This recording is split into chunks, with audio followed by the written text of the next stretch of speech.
Coming up, we take a look at how the student government of Onondaga Community College affects the lives of students on campus.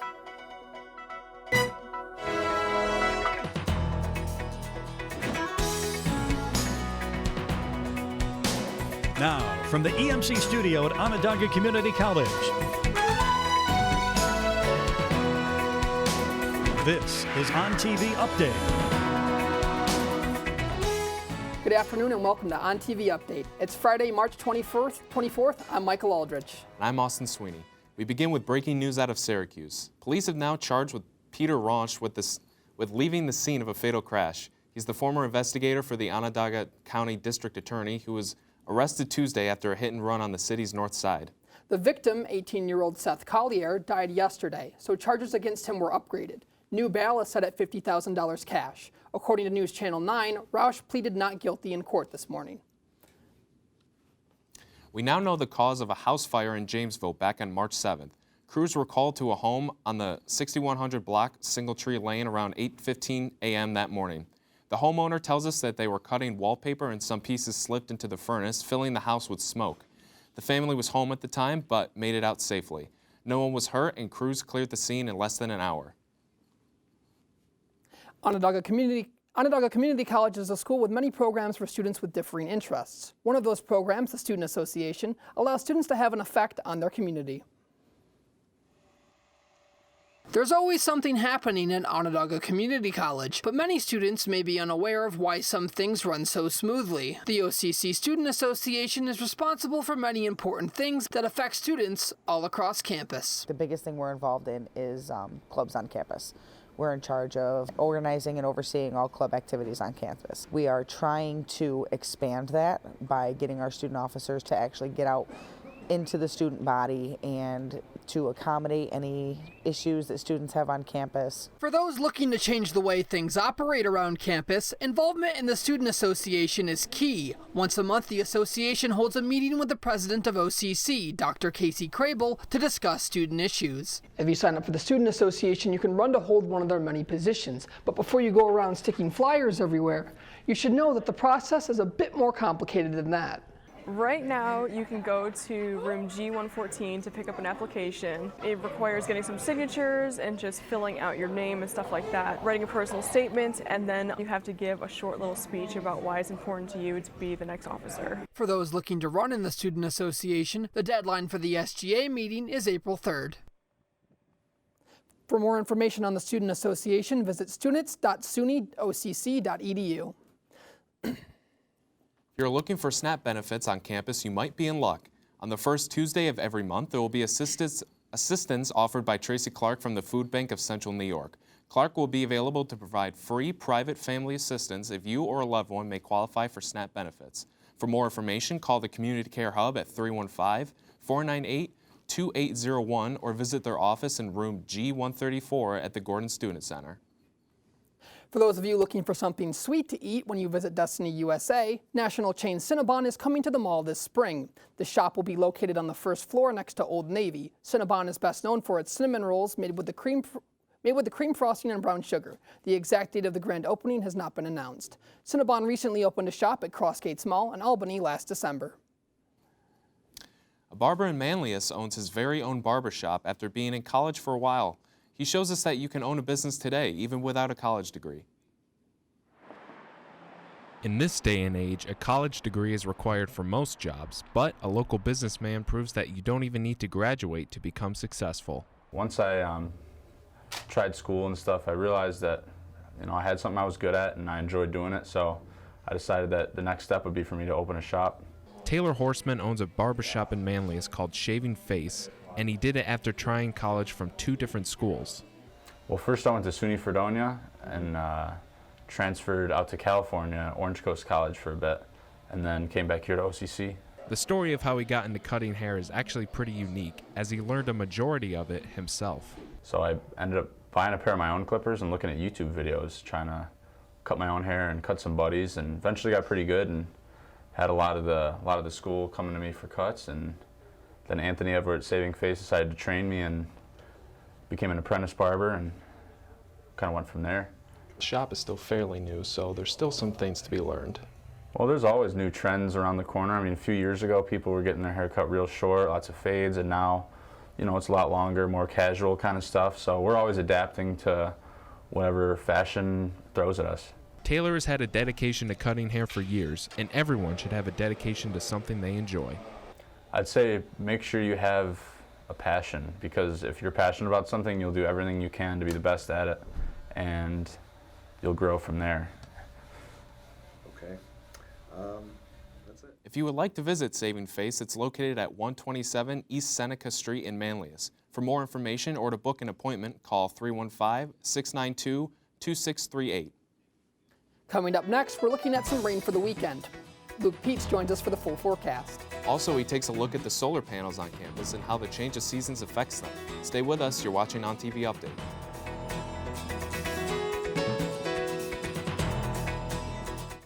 With classes and homework taking up so much time of your day, it's hard to find time. You have a check you need to deposit and can't because the bank is closed. Relax! At AmeriQ Credit Union, located on the campus of Onondaga Community College, we offer many on-campus services, like check deposits on the go with your smartphone. Just take a picture of the check and deposit it on your phone. And Big Blue kiosks, which allow you to bank 24/7. You can make deposits, withdrawals, and even print mini statements. And best of all, we offer no-fee accounts. Whatever your banking needs are, AmeriQ is here for you. Coulter Library is currently under construction. But don't worry, we're still here to help you for all your study and research needs. We're expanding our study spaces by adding 4 more rooms and spreading our books out over 3 floors, making it easier for you to find exactly what you need.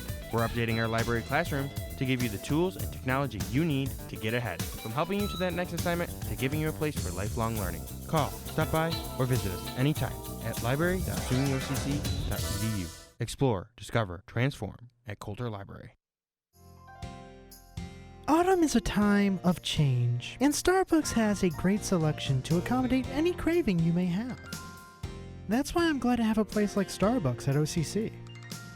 Try seasonal treats like the pumpkin spice latte, the salted caramel mocha, or even the chili mocha. Now I can enjoy my favorite Starbucks drinks any time of the day. Come find your favorite Starbucks drink in Gordon Student Center today. If you're living in a dorm, a delicious restaurant-cooked meal may seem like a dream, but here on campus, it can be a reality. Come to the student-run bistro, where you can eat delicious food and support the students who prepare it. If you'd like to improve your culinary skills, you can sign up for the class next semester and be a part of the most delicious dining experience on campus. Treat yourself to a great meal while helping your fellow students move toward their future. Come to the bistro in Gordon today. It's fall. It'll start getting colder. I can't get to the mall, and I need to get some warmer clothes to wear. Where can I go? The bookstore? Yes, you found it. The bookstore. The bookstore has a wide array and more. Onondaga merchandise from hats to sweatshirts and sweatpants, the bookstore has you covered. So if you thought you'd only find school supplies and books, look again. Keep warm this fall and show your school spirit. Stop in at the atrium in the Whitney building or order online at onondagacc.bncollege.com.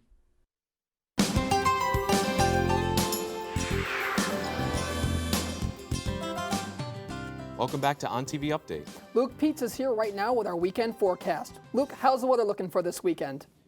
Well, today we're looking at a high of 47 and a low of 36 according to AccuWeather. Expect some freezing rain as the day goes on. The freezing part should go away, but not the rain. Don't expect it to stop over the next 4 days either. Saturday has a high of 41 and a low of 32 with rain. Sunday has a high of 49 and a low of 40 with a chance of rain. Monday and Tuesday will actually get into the 50s, as Monday will have a high of 53 and a low of 41.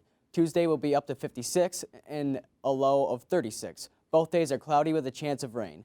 Wednesday will see the temperature drop to a high of 45 and a low of 29, but will be partly cloudy, so expect some sun that day. We find ourselves at a change of season again. The change from winter to spring is always the weirdest one, because one day it is 60 degrees and the next day it is snowing. With such drastic changes with the day-to-day weather, ONTV Update dives into how a source for sustainable energy on OCC's campus, the solar panels, are impacted by the weather and the season. Onondaga Community College installed solar panels almost 6 years ago. Ever since, they've been a source of sustainable energy for the Whitney building. Sean Vormwald, the Director of Sustainability and Environmental Health at OCC, says that they were originally installed as a teaching tool for students. The solar panels, it's a 21 kilowatt solar array, so it produces approximately 25,000 kilowatt hours each year, or enough to power 3 or 4 average homes. And they're looking to do experiments with students on the solar panels to see how the snow affects how much energy the solar panels are able to take in. They're going to wipe off one half of the solar panels while leaving the other half covered in snow to see how much of a difference that truly makes. The solar panels aren't the only examples of OCC taking steps with sustainable energy. The SRC Arena earned the Leadership in Energy and Environmental Design, or LEED Gold certificate. Also earning LEED Gold is the bridge that connects Ferrante Hall to Gordon Student Center. So the solar panels, there is variability in solar production throughout the year. So in the spring, summer, and fall months, the solar panels do the best because the days are longer and the sun is higher in the sky, so that makes a more direct angle of the sun hitting the solar panels. So there's less production in the winter. These graphs here show the difference the season makes on the solar panels. July, the numbers are high, producing many kilowatts per hour. And in December, not the same story. There are a few sunny days, but too many ups and downs to rely on solar panels alone. There's also day-to-day variability based on cloud cover. So on a really cloudy day, the solar panels don't produce as much as they would on a really sunny day. You can visit the OCC Sustainability website for more information on what they are doing with the energy. You can also contact Mr. Vormwald at his email, vormwals@sunyocc.edu, or call him at 315-498-2847. He's always looking for students to help with experiments with sustainable energy. Back to you at the desk. Coming up after the break, Sam Prince takes a look at some of the sports action that took place over the spring break. But first, he'll tell us about a second-generation martial artist who teaches his craft around Central New York. Stay tuned for more On TV Update.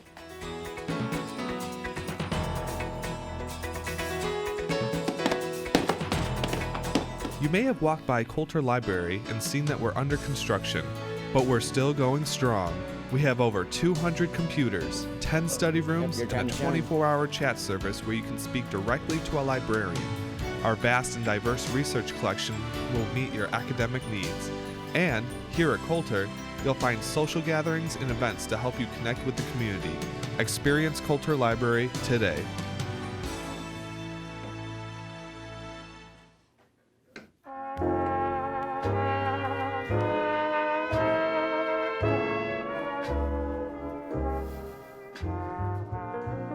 Need a break from the same cafe food every day?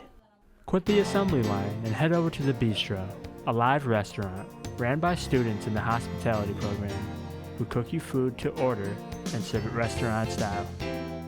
Come make reservations at the Bistro today.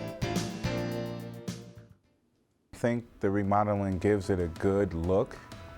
It also provides more open space for the students. Also, it uplifts the school in some kind of way to me. Kind of when I see how the format of the remodeling looks, it makes it look more pleasing, appealing. So that's what I like about the remodeling of the school. Compared to what I've seen the last 2 semesters, it's really come a long way and it looks really great.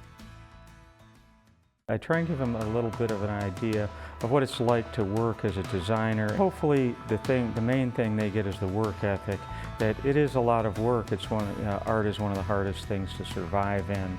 You know, you have to have the work ethic, and hopefully they get an appreciation for that, and as well as the information, you know, the art and design and things like that. Try and prepare them for what's out there.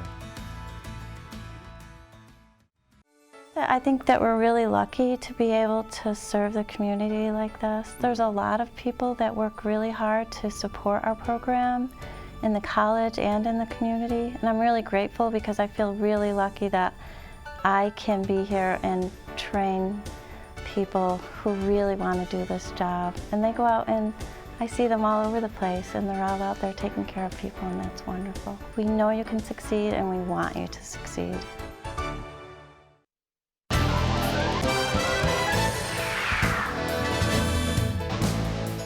Welcome back to On TV Update. I'm Sam Prince with sports. A second-generation martial artist has picked up where his father left off and is teaching the family's trade craft to aspiring martial artists all over the state. I took to the road this week to meet up with him at his basement dojo. Don't be fooled by the gritty looks. For 2 generations, the Donzellas have taught Filipino-Indonesian martial arts in this basement. The Filipino umbrella is much more based on weapons. So it's a bladed art. Everything is done based on the blade. One weapon in particular that Chad uses is called a jaban. The butt of the weapon can be used to strike here, and the blade here. Donzella has been teaching martial arts for 8 years. As a student, you're taking so much from the system, right? You're learning everything. You're soaking everything in. So it's only your job to be able to return something back into the system. So whether that's learning an additional art and putting that into it, but I mean, you want to give something to it just as much as you've taken from it. When you're working with them, it's that instant feedback. So the learning curve goes up much quicker, and you don't fall into mistakes that he has to come back and correct. The philosophy of Filipino-Indonesian martial arts: in the fight as fast as possible with as little energy as necessary. I think the best convenience to it is you don't need to be in shape to do it. The system will fit to how you can move. You don't need to be a gym rat to make it work. Donzella currently does private lessons while also teaching Wednesday night classes at a dojo in Seneca Falls, New York. He hopes to be receiving his next rank promotion relatively soon. Now, let's move on to some of the sports that occurred over the spring break. The Syracuse University men did not earn an invitation to the NCAA tournament. They did, however, play in another postseason tournament called the National Invitation Tournament. Though they made a valiant attempt, they lost to Old Mississippi in the second round, 80-85. Fifth-year senior Andrew White III led the team with 18 points. On the women's side, however, the Orange women did make it into the NCAA tournament, but their championship hopes were dashed quickly as they lost to top-ranked UConn on Monday, 64-94. UConn's Kia Nurse was on fire from the field, finishing with a game-high 29 points. The OCC men's lacrosse team traveled to Maryland over the break, where they faced off against the Community College of Baltimore County. Brendan Dugan and Russ Oakes both scored 3 goals apiece as the Lasers won 15-10. The next home game for the Lasers isn't until April 5th when they face Broome County Community College. The OCC women's lacrosse team also traveled to Maryland during the break, but they got trounced by Howard Community College 4-12. They will have a chance to get back on track Saturday, though, as they take to the road to face off against Suffolk County Community College. In other sports news, Syracuse basketball 6'9" three-point specialist Tyler Lydon has decided to enter into the 2017 NBA draft. Lydon, a sophomore, will be signing with an agent. He is expected to be a first-round pick. For SU fans, though, the next time you'll see him is when he plays in July at the NBA Summer League in Vegas. Syracuse coach in waiting, Mike Hopkins, has decided to part ways with the university after 22 years. This comes in light of the extension that head coach Jim Boeheim signed with the university this week. Hopkins will take his talents to the University of Washington. Unfortunately, he is starting off on a bad foot as the nation's top incoming freshman, Michael Porter, backed out of his declaration to UW. We wish both Lydon and Hopkins the best. Wow, guys. I can't believe SU didn't make the tournament this year. I know, such a close game, 80-85. That was a really tough loss. Yeah, to make it into that second tournament, but not into the big dance, into March Madness, yeah. It's really hard. How do you feel, Michael? Definitely disappointing. So, yeah. Better luck next year, right, Definitely. guys? Yeah, let's hope. Coming up, Ashley Spinoza talks with student trustee Caitlin McKelly. She explains how to get involved with campus government. Stay with us. ONTV Update will be right back.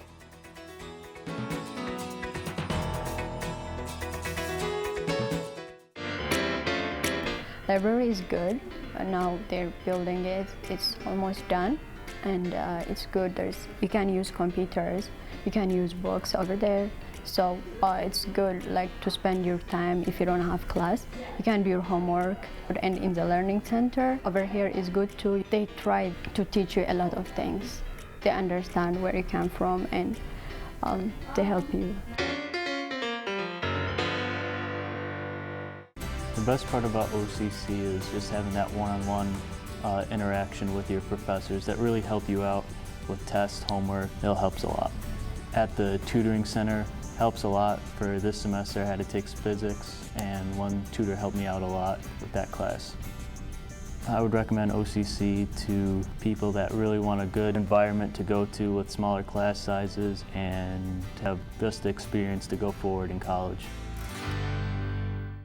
I originally came from Northern Virginia. I feel as if OCC has welcomed me into the community with open arms. I went by the Gordon building to meet with the staff at the front desk so they can help me. The main thing they did was help me transfer my credits, it helped me get settled in. They also set me up with someone to take me around the campus. A lot of the buildings are close together, whereas in Virginia you needed a car to get from one end to another. One of the very valuable mandates of the community college is that it draws the student population from the entire community and sees its real goal to embrace the diversity that's in the community and make sure that that's evident in the classroom. The characteristics of community college is diversity in academic background. Usually there's quite a lot of diversity. One of my favorite parts of teaching at a community college is that diversity.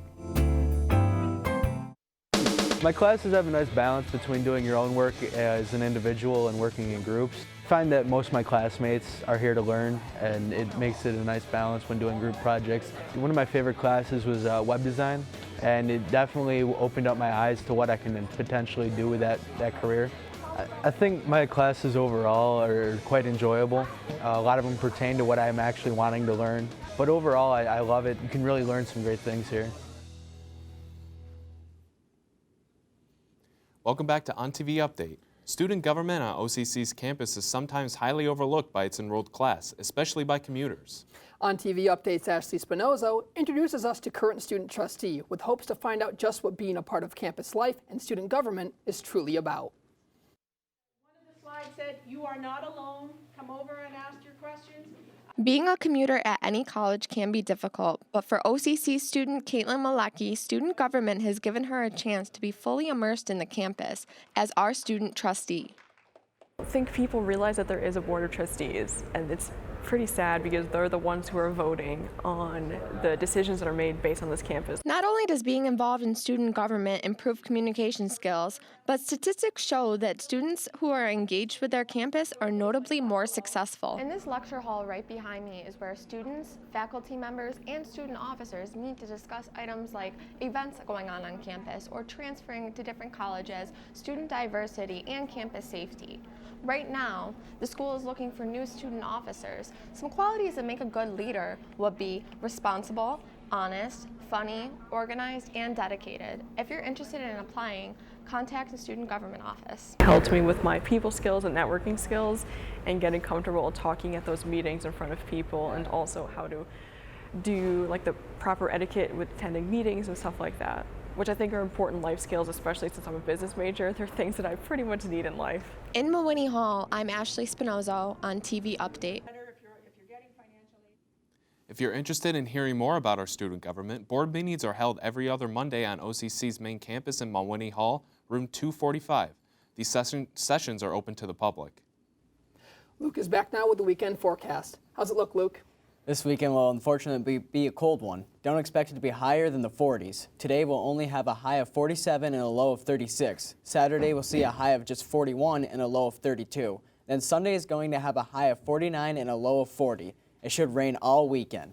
So with the rain coming this weekend, I think it's a good weekend to stay inside and watch some movies. Yeah. Definitely just lay back and relax, not go out because you don't want to be caught out in the bad weather. Oh yeah, definitely. What do you mean? You got March Madness this weekend. You got UCLA playing Kentucky. You got, Kansas playing. How could you not watch any of those games? That's a good point. March Madness is very exciting to watch. There's always a good excuse to get some pizza and some soda, right? Yep. All right. Don't forget the wings. Yeah, definitely got to have those. As for today's show, that's all we've got. Tune in next Friday for more local news. I'm Michael Aldridge. And I'm Austin Sweeney. From all of us here on ONTV Update, thanks for watching. We'll see you back here next Friday.